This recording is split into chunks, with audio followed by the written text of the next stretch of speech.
জিলহজের প্রথম 10 দিনের আমল, ইবাদত, নেকামল, ভালো কাজ, এটা আল্লাহর কাছে এত প্রিয়, অন্য কোন সময়ের আমল ইবাদত, অন্য কোন দিনের আমল ইবাদত আল্লাহর কাছে এত প্রিয় না। বান্দা এই 10 দিনে নেকামল করলে আল্লাহ তাআলা যত খুশি হন, অন্য কোন সময়ের নেকামলে আল্লাহ তাআলা এত সন্তুষ্ট হন না। জিজ্ঞাসা করা হলো, কিলা ওয়ালাল জিহাদ ইয়া রাসূলুল্লাহ, সাহাবীরা প্রশ্ন করলেন, হে আল্লাহর রাসূল, অন্য সময় আল্লাহর রাহে যদি কেউ জিহাদে যায়, অন্য সময় যদি জিহাদে রত হয়, তাহলে সেই আমলটার মর্যাদাও কি এই দশকের সাধারণ নেকামলের চাইতে উত্তম না? ওটা তো জিহাদ, জীবন বাজি রাখা। এই সময়ের সাধারণ নেকামলের চাইতে অন্য সময়ের জিহাদটাও কি উত্তম না? নবী সাল্লাল্লাহু আলাইহি সাল্লাম বলেছেন, ওয়ালাল জিহাদু ফি সাবিলিল্লাহ, অন্য সময়ের জিহাদও এই সময়ের সাধারণ নেকামলের চাইতে উত্তম না, ইল্লা, তবে অন্য সময়ের জিহাদ যদি কেউ এই পর্যায়ে করে যে তিনি তার জান মাল সব কিছু নিয়ে জিহাদে গেছেন, কিন্তু কিছু নিয়েই ফিরে আসতে পারেন না, সব আল্লাহর রাহে কোরবানি করে দিয়েছেন, এই লোকের কথা ভিন্ন, তার মর্যাদা সব কিছুর উপরে। তাহলে এই দশকের নেকামল, এই দশকের ইবাদত বন্দেগীর মর্যাদা এত বেশি ভাইরা আমার, যে আল্লাহ রাব্বুল আলামিনের কাছে বছরের অন্য কোনো সময়ের কোনো আমল, এমনকি জিহাদও, সাধারণ জিহাদও এই দশকের নেকামলের চাইতে বেশি প্রিয় না। এ হাদিস থেকে, বুখারীর এ হাদিস থেকে আমরা কি বুঝলাম? যে এই দশক আল্লাহ সুবহানাহু ওয়া তাআলার কাছে ইবাদতের দশক, নেকামলের দশক, মর্যাদার দশক, ফজিলতের দশক। আল্লাহ রাব্বুল আলামিন এই দশকের কদর করার তৌফিক আমাদের সবাইকে দান করুন। ভাইরা আমার, বিশ্ববিখ্যাত হাদিস বেত্তা হাফেজ ইবনে হাজার আসকালানী রাহমাতুল্লাহি আলাইহি জিলহজের প্রথম দশক সম্পর্কে বলেছেন, জিলহজের প্রথম দশকের এত মর্যাদা কেন বেশি ভাই? কারণ সমস্ত ইবাদাতের সমাহার এই দশকের মধ্যে আছে। ইসলামের যে মৌলিক ইবাদতগুলো আছে, প্রায় সব মেইন সব ইবাদতগুলোর সমাহার এই দশকে আপনি খুঁজে পাবেন, এমনকি রমজানেও পাবেন না সব, এই দশকে সবগুলোর সমাহার পাবেন। কিভাবে? এই দশকে আমরা দেখি যে প্রথমত ঈমান তো 12 মাসের আমল, অন্য সময়ও আছে, এই সময়ও আছে। 5 ওয়াক্ত নামাজ 12 মাসের আমল, অন্য সময়ও পড়তে হয়, এই দশকেও পড়তে হয়। রোজা রমজান মাসে আছে, এই দশকেও রোজা আছে, প্রথম 9 দিনই রোজার কথা হাদিসে আছে, আবার বিশেষভাবে আরাফাতের দিনে রোজার কথা আছে। তাহলে ইসলামের তৃতীয় রোকন রোজা, রোজা অবশ্য হজ হলো জাকাত হলো তৃতীয় রোকন। জাকাত অন্য সময় দেওয়া যায়, এই সময়ও দেওয়া যায়, তাহলে জাকাত আদায়যোগ্য সময় এটা। আবার রোজারও আমল এই দশকের মধ্যে আছে। আর হজ তো হয়ই এই দশকে, হজের মূল কাজই হলো এই দশকে, ফরজ কাজগুলো সব এই দশকেই হয়ে যায়। তাহলে এই দশকে ঈমান আছে, নামাজ আছে, জাকাত আছে, রোজা আছে, হজ আছে, আবার কোরবানি আছে, আবার জিকিরের জন্য আলাদা নির্দেশ আছে, এই দিনগুলোতে বিশেষভাবে আল্লাহর জিকির করো। আছে না নাই ভাই? তাহলে আমরা কি বুঝলাম?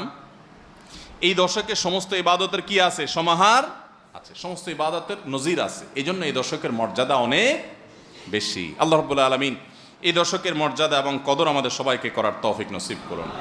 ভাইরা আমার, এই দশকের মর্যাদা নিয়ে আমরা কথা বাড়াতে চাই না, এবার আমরা করণীয়তে চলে যাই। কি করব আমরা কোরআন এবং হাদিসের আলোকে 11টি আমলের কথা বলতে পারি। এই 11টি আমল এই দশকের জন্য খাস, স্পেশাল। নাম্বার 1 নম্বর এই দশকের আমল হলো বেশি বেশি আল্লাহর জিকির করা। কি করা? বেশি বেশি আল্লাহর জিকির করা। কারণ কোরআনে কারিমের সূরা তাওবাতে আল্লাহ রাব্বুল আলামিন এই দশককে ইঙ্গিত করে বলেছেন যে তোমরা আল্লাহ তাআলার জিকির করো ফি আইয়ামিম মাদুদাত, নির্দিষ্ট দিনসমূহে, নির্ধারিত দিনগুলোতে তোমরা আল্লাহর জিকিরে মাশগুল থাকো। এখানে আল্লাহর জিকির যে নির্দিষ্ট দিনগুলোতে রাখার কথা বলা হয়েছে, সেই আয়াতের ব্যাখ্যা আবারও তাফসীর ইবনে কাসিরে এবং ইবনে আব্বাস রাদিয়াল্লাহু তাআলা সহ আরও অন্যান্য মুফাসসিরদের থেকে বর্ণিত হয়েছে যে নির্দিষ্ট দিন বলতে জিলহজের প্রথম 10 দিনকে আল্লাহ তাআলা মিন করেছেন। এই 10 দিনই তোমরা আল্লাহর জিকিরে বেশি বেশি করে আল্লাহ তাআলার জিকির করো। তাহলে জিকির শুধু না, পরিমাণে বাড়িয়ে বাড়িয়ে বেশি বেশি পরিমাণে জিকির করতে হবে এই দশকে। আল্লাহ তাআলার স্মরণ অন্তরে হবে, মুখে আল্লাহ তাআলার জিকির চলবে, কাজের মাধ্যমে জিকিরের আমল চলবে, অন্তরের স্মরণের মাধ্যমে, মুখে জিকিরের মাধ্যমে। কোরআনে তেলাওয়াত একটা জিকির, তাসবিহগুলো একটা জিকির, তাহমিদ আল্লাহর প্রশংসা একটা জিকির, এরকম যত জিকির আছে এই দশক হলো জিকিরের দশক। সবচেয়ে বেশি জিকির চলবে, সবচেয়ে বেশি কি চলবে? জিকির চলবে। দ্বিতীয়ত যে আমলটি চলবে তা হলো যে কোনো নেকামল, যে কোনো নেকামল। কারণ একটু আগে আমরা হাদিস শুনলাম যে নবী করিম সাল্লাল্লাহু আলাইহি ওয়াসাল্লাম বলেছেন, মা মিন আইয়ামিন আল্লাহ আমালুস সালিহু ফিহিন্না আহাব্বু ইলাল্লাহ মিন হাযিহিল আইয়াম। এই জিলহজের 10 দিনের চাইতে অন্য কোনো দিনের নেকামল আল্লাহর কাছে বেশি প্রিয় না। মাস হিসাবে রমাদান সবচেয়ে সেরা, আর দিন হিসাবে খুচরা দিনগুলোর মধ্যে রমজানের বাইরে সবচেয়ে সেরা কোনটা? জিলহজের প্রথম দশক। রমজানের পরে মর্যাদার বিচারের সবচেয়ে বেশি মর্যাদাপূর্ণ দশক হলো এই দশক। এই জন্য এই দশকে আমল করলে আল্লাহর কাছে এত প্রিয় যে অন্য কোনো সময়ের আমল আল্লাহর কাছে এত প্রিয় না। এই জন্য এই দশকের দ্বিতীয় আমল হলো বেশি বেশি নেকামল করা। বেশি বেশি কি করা? নেকামল করা। রুটিন যে নামাজগুলো আছে, কাজগুলো আছে, সেগুলো বিশেষ ইহতেমামের সাথে করা। অন্য সময় আপনি নামাজের টুকটাক গাফলতি করেন, কিন্তু এই দশকে মোটেই করবেন না।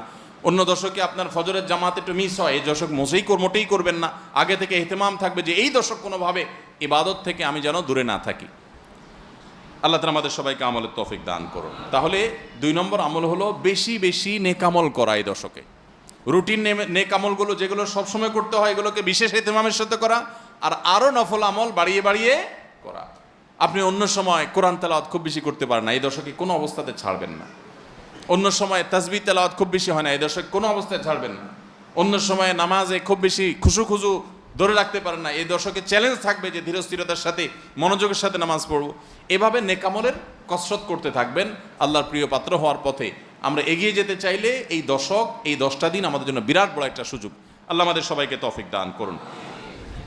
3 নম্বর, এই দশকের করণীয় হলো সকল গুনাহ থেকে অন্য সময়ের চাইতে এই সময়টাতে বেঁচে থাকার জন্য বেশি সচেষ্ট থাকা।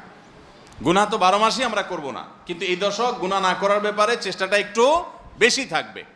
কারণ আপনারা সূরা তওবার একটি আয়াত শুনেছেন, আল্লাহ রাব্বুল আলামিন সম্মানিত 4 মাসের আলোচনা করে বলেছেন, যালিকাদ দীনুল কাইয়্যিম ফালা তাজলিমু ফিহিন্না আনফুসাকুম। এই সম্মানিত মাসগুলোতে তোমরা নিজের প্রতি নিজে অবিচার করিও না। ভাইরা আমার, তার মানে যেই সময়টাতে আল্লাহর নৈকট্য লাভের সুযোগ, ওই সময়টাতে যদি কেউ পাপাচারে লিপ্ত হয়, এর চেয়ে পাপিষ্ঠ আর কে আছে? এই জন্য আল্লাহ রাব্বুল আলামিন আমাদেরকে দরদের সাথে বলছেন, ভাষা খেয়াল করেন, ফালা তাজলিমু ফিহিন্না আনফুসাকুম, তোমরা নিজের পায়ে নিজে কুঠারাঘাত করিও না। এই 10 দিন না, শুধুমাত্র এই পুরো সম্মানিত 4 মাস, সম্মানিত 4 মাসের ভিতরে টানা 3টা মাস চলছে, জিলকদ, জিলহজ, মুহররম, আরেকটা হলো রজব মাস, রমজানের আগের মাস। তাহলে সম্মানিত 4 মাসের মধ্যে এই 10টা দিন আবার বিশেষ মর্যাদাবান। অতএব এই আয়াতটা এখানে আরো বেশি ফিট হবে, অর্থাৎ পাপাচার থেকে বাঁচার জন্য আলাদা কসরত থাকবে। অন্য সময় আমি গুনাহের কাজ করলেও এই দশকে কোন অবস্থাতে আল্লাহর নাফরমানি করব না। আল্লাহ আমাদের সবাইকে বেঁচে থাকার তৌফিক দান করুন। ভাইরা আমার, তাহলে 3 নম্বর আমল আমরা পেয়ে গেলাম। 4 নম্বর আমল হলো যাদেরকে আল্লাহ তাআলা সামর্থ্য দিয়েছেন তারা হজ করবেন। এই দশক হজের আমলের মাস, আমলের দশক, এই দশকেই হজ হবে। অতএব যাদের তৌফিক দিয়েছেন আল্লাহ তাআলা, তারা কি করবেন? হজ করবেন। এটা এই দশকের আমল। এটা হলো 4 নম্বর আমল। 5 নম্বর আমল হলো যাদেরকে আল্লাহ সামর্থ্য দিয়েছেন তারা এই দশকে কোরবানি করবেন। কারণ কোরবানি এমন একটা আমল, নবী করিম সাল্লাল্লাহু আলাইহি সাল্লাম মদিনা হিজরত করেছেন, এরপর থেকে প্রতি বছরই তিনি কি করেছেন? কোরবানি করেছেন। আল্লাহ নির্দেশ করেছেন, ফাসাল্লি লিরাব্বিকা ওয়ানহার, তুমি তোমার রবের নির্দেশ পালনার্থে নামাজ আদায় করো এবং কোরবানি করো। তো এই জন্য ঈদুল আজহা অর্থাৎ এই জিলহজের প্রথম দশকের শেষ দিন অর্থাৎ 10ম দিনে কোরবানির আমলটা করা, এটা যাদের সামর্থ্য আছে তাদের জন্য প্রযোজ্য। এই দশকের একটা আমল হলো কি করা? কোরবানি করা। কয়টা আমল গেল? 5টা। 6 নম্বর হলো যাদের কোরবানি করার ইচ্ছা আছে তারা জিলহজের চাঁদ ওঠার আগে আগে, জিলকদ মাসের শেষ দিনের মধ্যে তাদের হাতের নখ, চুল, গোফ, অবাঞ্ছিত লোম এগুলো সব কেটে পরিষ্কার করে ফেলবেন এবং এই দশক আর সেগুলোতে হাত দিবেন না।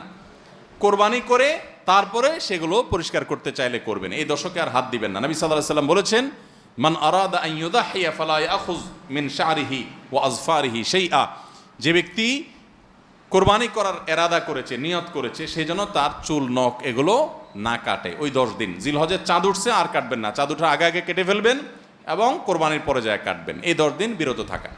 তবে অন্য আরও বিভিন্ন রেওয়ায়াত থেকে, বর্ণনা থেকে বোঝা যায় যে এই আমলটা শুধু যিনি কোরবানি করবেন তিনি নয়, যিনি কোরবানি করবেন না, কোরবানি করার সামর্থ্য নাই, তিনিও এই আমল করতে পারেন, তাহলে আল্লাহ তাআলা তাকে কোরবানি করার সওয়াব দান করবেন। এমনকি কোন সালাফ, কোন সাহাবী থেকে এই আমলও বর্ণিত আছে যে বাসার বাচ্চা কাচ্চা যারা আছে তাদেরকেও এই দশকে চুল নখ ইত্যাদি কাটতে নিষেধ করেছেন, তাহলে চুল নখ ইত্যাদি কাটা থেকে বিরত থাকা এই 10 দিন, আগে কাটা এবং পরে কাটা, এই 10 দিন না কাটাকাটি না করা, এটা একটা মুস্তাহাব আমল। এবং প্রায় সব ফুকাহায়ে কেরাম এই ব্যাপারে একমত হয়েছেন। মওসুয়া ফিকহিয়া কুয়েতিয়ার মধ্যে লেখা হয়েছে যে ইত্তাফাকাল ফুকাহা, সব ফকিগণ প্রায় একমত যে এই দশকে যিনি কোরবানি করবেন তিনি তো বটেই, কোরবানি যিনি করবেন না তাদের তরফ থেকেও চুল নখ এগুলা কাটা থেকে বিরত থাকা মুস্তাহাব। তাহলে 6 নম্বর আমল গেল চুল নখ ইত্যাদি এই দশক না কেটে থাকা। 7 নম্বর আমল হলো এই দশকে বেশি বেশি তাকবীর পাঠ করা। এটা তাকবীরে মুতলাক বলা হয়, সাধারণ তাকবীর। আল্লাহু আকবার, আল্লাহু আকবার, লা ইলাহা ইল্লাল্লাহ, আল্লাহু আকবার, আল্লাহু আকবার, ওয়ালিল্লাহিল হামদ। এই তাকবীরটা হলো মিন শাআইরিল ইসলাম, এটাকে আমরা করতে পারি। ইসলামের যে নিদর্শনগুলো আছে সেগুলোর মতো করে এই তাকবীরটা আমরা পাঠ করব, এমনভাবে পাঠ করব যে অলিতে গলিতে রাস্তাঘাটে সব জায়গায় তাকবীরের ধ্বনি চলতে থাকবে, কারোর ডিস্টার্ব করে না, মৃদু কণ্ঠে সব জায়গায় গুনগুনিয়ে আমাদের মুখ থেকে তাকবীর চলবে। জিলহজের প্রথম দশকে এই আমলটা সম্পর্কে নবী করিম সাল্লাল্লাহু আলাইহি ওয়াসাল্লামের ভাষ্য খেয়াল করেন, তিনি বলেছেন ফাকসিরু ফীহিন্না মিনাত তাকবীরি ওয়াত তাহলিলি ওয়াত তাহমিদ। জিলহজের প্রথম দশক যখন শুরু হয় তোমরা বেশি বেশি করে তাকবীর পড়ো, বেশি বেশি করে তাহমিদ পড়ো, বেশি বেশি করে তাহলিল পড়ো, অর্থাৎ আল্লাহু আকবার, আল্লাহু আকবার, লা ইলাহা ইল্লাল্লাহ, আল্লাহু আকবার, আল্লাহু আকবার, লিল্লাহিল হামদ, এটা বেশি বেশি করে পাঠ করো। এটা নবী সাল্লাল্লাহু আলাইহি ওয়াসাল্লাম নির্দেশ করেছেন।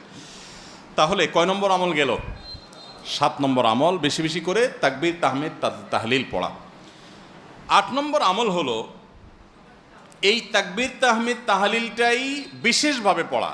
7 নম্বরটা হলো সাধারণভাবে রাত দিন যতক্ষণ পারেন বেশি বেশি পড়বেন, কোনো সময় ফিক্স নাই, এবং 10 দিন ফুল। আর 8 নম্বর আমল হলো এই তাকবীরটাই নির্দিষ্ট সময় নির্দিষ্ট দিনগুলোতে বিশেষভাবে পড়া। সাধারণভাবে তো পড়বেনই, আর বিশেষভাবে পড়বেন। বিশেষভাবে কখন? আইয়ামে তাশরিকে। আইয়ামে তাশরিক কাকে বলা হয় ভাই? জিলহজের 9 তারিখ ফজরের পর থেকে নিয়ে জিলহজের 13 তারিখ আসর পর্যন্ত, জিলহজের 9 তারিখ ফজর থেকে নিয়ে জিলহজের 13 তারিখ আসর পর্যন্ত প্রত্যেক নামাজের পর সবাই যার যার জায়গা, পুরুষরা সরবে আর মা বোনরা বাসা বাড়িতে নীরবে তারা তাকবীর পাঠ করবেন। আল্লাহু আকবার, আল্লাহু আকবার, লা ইলাহা ইল্লাল্লাহ, আল্লাহু আকবার, আল্লাহু আকবার, ওয়ালিল্লাহিল হামদ। প্রত্যেক নামাজের পরে একা একা পড়েন আর জামাতে পড়েন, সর্বাবস্থা। জামাতে পড়লে ইমামের সাথে তাল মিলায় পড়তে হবে জরুরি না, প্রত্যেকে যার যারটা শেষে পড়বেন। মনে থাকবে তো ইনশাআল্লাহ? তাহলে 8 নম্বর আমল হলো আইয়ামে তাশরিক, অর্থাৎ জিলহজের 9 তারিখ থেকে 13 তারিখ পর্যন্ত প্রত্যেক নামাজের পরে তাকবীরগুলো জোরে জোরে পাঠ করতে থাকবো ইনশাআল্লাহ। 9 নম্বর আমল হলো জিলহজের 1 তারিখ থেকে 9 তারিখ পর্যন্ত এই 9 দিনই নফল রোজা রাখা। এই 9 দিনই নফল রোজা রাখা। এই 9 দিন নফল রোজা রাখা সম্পর্কিত একটা হাদিস পাওয়া যায়, এবং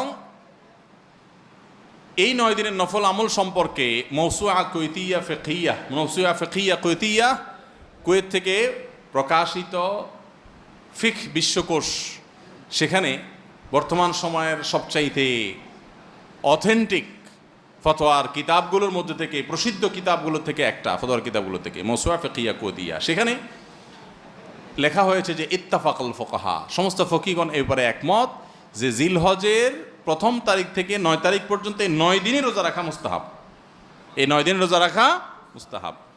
বিভিন্ন বর্ণায়ও এটি প্রমাণিত হয়, যদি সে বর্ণাগুলো কোনো কোনো সনদ দিয়ে মুহাদ্দিসরা কেউ আপত্তি তুলেছেন, কিন্তু ফুকাহায়ে কেরাম এ ব্যাপারে রেকমেন্ড করেছেন যে এই 9 দিন রোজা রাখা মুস্তাহাব। যেহেতু জিলহজের প্রথম 10 দিনের পুরো 10 দিনই ইবাদত আল্লাহর কাছে প্রিয়, অতএব নফল আমল, রোজাও একটা নফল আমল, সেই হিসাবে রোজাটা অটোমেটিকও চলে আসে। এজন্য 9 নম্বর আমল হলো জিলহজের 1 থেকে 9 তারিখ পর্যন্ত এই দিনগুলো কি করা? রোজা রাখা। 10 নম্বর আমল হলো স্পেশালি বিশেষভাবে আরাফার দিনে, অর্থাৎ জিলহজের 9 তারিখে রোজা রাখা। জিলহজের 9 তারিখে কি করা? রোজা রাখা। প্রথম 9 দিন সাধারণ, আর বিশেষভাবে 9 তারিখের গুরুত্ব আরো বেশি, কারণ নবী করিম সাল্লাল্লাহু আলাইহি ওয়াসাল্লাম বলেছেন সিয়ামু ইয়াউমি আরাফা আহতাসিবু আলাল্লাহি আন ইউকাফিরা সানাতাল্লাতী ক্বাবলাহা ওয়াল্লাতী বাদাহা। আরাফাত দিনের রোজা অর্থাৎ জিলহজের 9 তারিখের রোজা, এই রোজার সম্পর্কে আল্লাহর কাছে আমার ধারণা, আল্লাহর প্রতি নবী সাল্লাল্লাহু আলাইহি ওয়াসাল্লাম বলছেন যে আমার ধারণা যে এই রোজার বিনিময়ে আল্লাহ তাআলা 1 বছর পূর্বের আর 1 বছর পরের অর্থাৎ আগামী 1 বছর এবং গত 1 বছরের গুনাহ আল্লাহ তাআলা মাফ করে দিবেন। আমরা এই পর্যন্ত যত ফজিলতের কথা শুনেছি, পিছনে গুনাহ মাফ করে দিবেন, গত 1 বছর গুনাহ মাফ করে দিবেন, সারাদিনে গুনাহ মাফ করে দেওয়া হবে, এরকম বিভিন্ন হাদিস আমরা শুনেছি। কিন্তু এরকম কোনো হাদিস কেউ হয়তো আমরা এই হাদিস ছাড়া আরেকটা হাদিস শুনি নাই যে 1 বছর অগ্রিম গুনাহ মাফ করবেন। যদি আল্লাহ তাআলা কাউকে হায়াত দেন, তিনি 1 বছরের গুনাহ মাফ পেয়ে যাবেন। কোন হাদিস বেত্তাগণ বলেন যে হাদিসের মধ্যে ইশারা পাওয়া যায় যে কেউ যদি আরাফাতের রোজা রাখার তৌফিক পায়, হয়তোবা আগামী 1 বছর হায়াত পাওয়ার তৌফিক হবে তার। যদিও এটা জাস্ট একটা ব্যাখ্যা, এটা এমন না যে হাদিসে বলা হয়েছে আলাদা গ্যারান্টি দিয়ে, এরকম না। অতএব এর ব্যত্যয় ঘটলে করতে পারে। কথা বুঝে আসছে ভাই? তো এই জন্য এই আরাফাত দিনের রোজা এটা আমরা মিস করবো না ইনশাআল্লাহ। তাহলে 10 নম্বর আমল গেল জিলহজের 9 তারিখের রোজা। 11 নম্বর আমল হলো ঈদুল আজহার সমস্ত সুন্নাতগুলো আমল করা। ঈদুল আজহার অনেকগুলো সুন্নাত আছে না, এই সুন্নাগুলো সবগুলো আমল করা। ঈদুল আজহার যে সুন্নাগুলো আমল সাধারণত হয় না, গোসল আমরা করি, সুগন্ধি আমরা ব্যবহার করি, আলহামদুলিল্লাহ, অন্য অনেক সুন্নাত আমরা আমল করি, কিন্তু যে সুন্নাতের আমল সাধারণত হয় না তার ভিতরে একটা হলো ফজরের নামাজ মহল্লার মসজিদে এসে পড়া, ভোর রাতে আগে আগে উঠা। অন্য সময়ের চাইতে ঈদের দিন ফজরে মুসল্লি আরও আমাদের মসজিদে কম থাকে, কারণ চাঁদ রাইতে তামাশা করে বেড়ায়, ফজর নামাজ মিস হয়ে যায়। তো ইমানদার সেটা করতে পারেন না। ঈদের সুন্নাহটা বিশেষভাবে আদায় করার চেষ্টা করা দরকার, অর্থাৎ জামাতের সাথে ফজর নামাজ পড়া দরকার, আগে আগে উঠা দরকার। ঈদের দিনের সুন্নাতগুলোর মধ্যে থেকে একটা। আরেকটা সুন্নাত আমাদের অবহেলিত, আদায় হয় না, সেটা হলো ঈদুল আজহা হোক আর ঈদুল ফিতর হোক, ঈদের নামাজ মাঠে পড়ার চেষ্টা করা দরকার। কোথায়? মাঠে। মাঠ এখন কম, বিশেষ করে শহর এলাকাতে মাঠ একটু কম, কিন্তু যেগুলো আছে সেগুলোও যদি সঠিকভাবে সবগুলোকে ব্যবহার করা হয় তাহলে অনেক জায়গায় সুন্নাহ জিন্দা হয়। আমরা ঈদের নামাজ মসজিদে পড়ি, কেন পড়ি? একটা অজুহাত দেই, মাঠ কম। এই অজুহাত সব ক্ষেত্রে গ্রহণযোগ্য না এবং সঠিক না। অনেক জায়গায় মাঠ থাকা সত্ত্বেও মানুষ মসজিদে নামাজ পড়ে, কারণ সব মহল্লার মানুষ আলাদা আলাদা নিজেরা একটু মাতবরি করতে চায়। আমরা আবার আরেক জায়গায় নামাজ পড়তে যাবো, আমাদের একটা বাঁকাওয়াতি থাকে। এই রোগ মসজিদে ঢুকে গেছে, মসজিদ কমিটির লোকদের মধ্যে রোগ ঢুকে গেছে। তারাই কোরবানি করতে রাজি না, যে আমরা এখানে জমাত করব না, চল আমরা সবাই মিলে বড় একটা মাঠে করি। বড় মাঠে কয়েক মসজিদের মুসল্লিরা একসাথে নামাজ আদায় করার যে সৌন্দর্য আছে, এই সৌন্দর্য মসজিদের মধ্যে ঈদের নামাজ পড়ার মাধ্যমে নাই। এই জন্য ভাইরা, মাঠে ঈদের নামাজ জিন্দা করার চেষ্টা করতে হবে ইনশাআল্লাহ। চেষ্টা করা যাবে না ইনশাআল্লাহ? তাই বলে আবার রাস্তাঘাট আটকায় মানুষের অসুবিধা হয় সেভাবে করে ঈদের নামাজ ব্যবস্থা করেন না। হ্যাঁ, যদি কোনো রাস্তা এরকম হয় যে না, এ রাস্তা বিকল্প বহু রাস্তা ডানে বামে আসে, মহল্লার রাস্তা, কারোর কোনো অসুবিধা হবে না, তাহলে সেখানে হতে পারে শর্ত সাপেক্ষে। কিন্তু সাধারণত রাস্তা নয়, বরং আমাদের নামাজ পড়তে হবে কোথায়? মাঠে।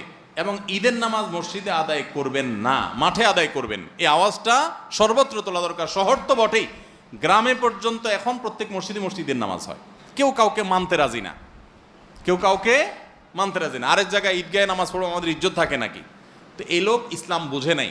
ঈদের জামাত হবে অনেক বড় জামাত, সেখানে বহু মসজিদের মুসল্লিরা আসবে, এটার মধ্যেই সৌন্দর্য, পুরো মহল্লার মানুষের সম্মিলন ঘটবে। এই সুন্নাতটা আদায় হয় না। ঈদুল আজহার আরেকটা সুন্নাত অবহেলিত, সেটা হলো ঈদুল আজহায় আমরা জানি যে প্রথম খাবার ঈদুল আজহার কোরবানির গোশত দিয়ে হবে, এটা সুন্নাত। ওমর রাদিয়াল্লাহু তাআলা থেকে একটা রওয়ায়াত বর্ণিত আছে যে আল্লাহ তাআলার উদ্দেশ্যে কোনো কিছু দান করলে এটা নিজে ভোগ করা যায় না। যায়? আপনি আল্লাহকে খুশি করার জন্য আল্লাহর ওয়াস্তে কিছু দিয়ে দিয়েছেন, এটাকে নিজে খাওয়া যায়? আর এটা আপনি গরিবকে দিয়ে দিবেন, মসজিদে দান করলে মসজিদকে দিয়ে দিবেন, আপনি নিজে ভোগ করতে পারবেন না। শুধু কোরবানি এবং আকিকা, এই দুইটা আমল আছে যে এই দুইটা আমল আল্লাহকে খুশি করার জন্য জবাই করার সময় বলছেন বিসমিল্লাহ আল্লাহু আকবার, আল্লাহুম্মা লাক মিনকা ওয়ালাক, আল্লাহ আপনার তরফ থেকে আবার আপনার উদ্দেশ্যেই কোরবানি করলাম, আমার কোনো ধান্দা নাই। অথচ আবার ঠিকই ওইটার গোশতটা আল্লাহ আপনাকে খেতে দিয়েছেন, কারণ এটা আল্লাহর পক্ষ থেকে সাদাকা, আল্লাহর পক্ষ থেকে মেহমানদারি, যে আল্লাহ আপনার থেকে কবুল করেছেন এবং বলেছেন বান্দা আমি বুঝে পাইছি, এবার তোমাকে দিছি, তুমি খাও। তো এই জন্য আল্লাহর মেহমানদারি দিয়ে দিনের প্রথম খাবার গ্রহণ করা, যাতে করে ক্ষুধার্ত থেকে খাবারের প্রতি আগ্রহী হন আপনি, এবং আল্লাহর মেহমানদারি দিয়ে প্রথম খাবার খান আপনি, এটা সুন্নাত। এই জন্য ঈদুল আজহার দিন আমরা কোনো কিছু না খেয়ে থাকবো, রাতে খেয়ে যে শোবো, এরপরে আর কোনো কিছু খাবো না, ঈদগাহে আসবো না খেয়ে, কোরবানির পশুর গোশত বানায়া রান্না করে ওইটা দিয়ে প্রথম খাবার খাবো ইনশাআল্লাহ। আল্লাহ তাআলা আমাদের সবাইকে এই সব সুন্নাহগুলো মেনে চলার তৌফিক